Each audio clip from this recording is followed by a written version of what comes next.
A eminente deputada Ana Paula Lima apresentou um projeto de lei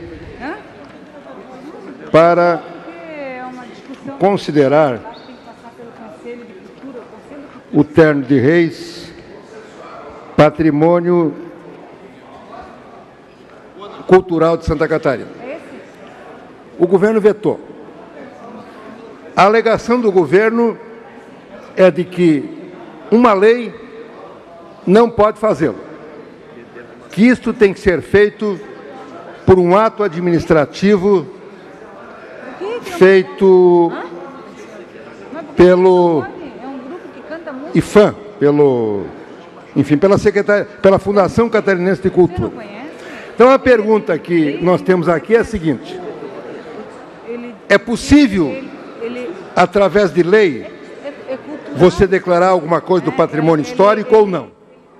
Ou isso tem que ser submetido necessariamente à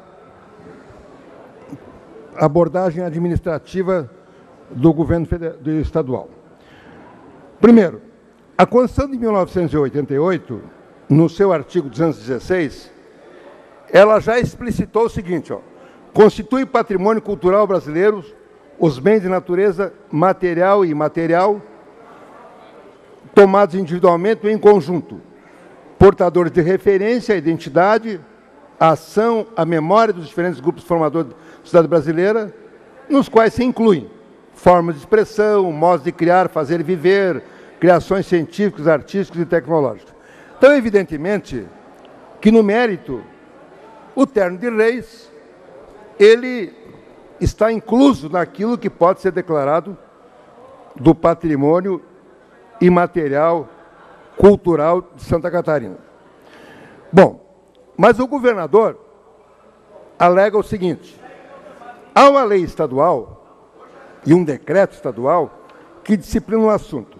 Bom, a primeira lei que tem sobre tombamento é uma lei de 1980. Está aqui na minha mão. Aí, no dia 29 de setembro de 2004, foi editado um decreto. E este decreto institui as formas de registro e diz o decreto, que para alguma coisa se tornar do patrimônio cultural e material, tem que obedecer a determinada tramitação. Vejam bem. Ora, parto a minha argumentação.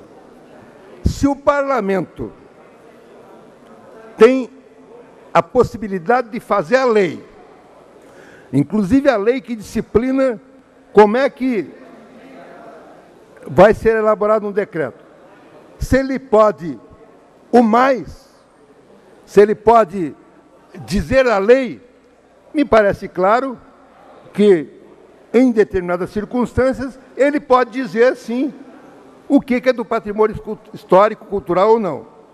Se nós entendermos que o parlamento não tem essa capacidade, que apenas um grupo é que detém essa capacidade, é como se fosse um capsu minúsculo para a nossa Assembleia. Mas vejamos o decreto, que é embasado nesse decreto aqui de 2004, que o governo quer dizer que nós não podemos. Este decreto aqui, sim, este decreto é inconstitucional. O decreto do governo é inconstitucional.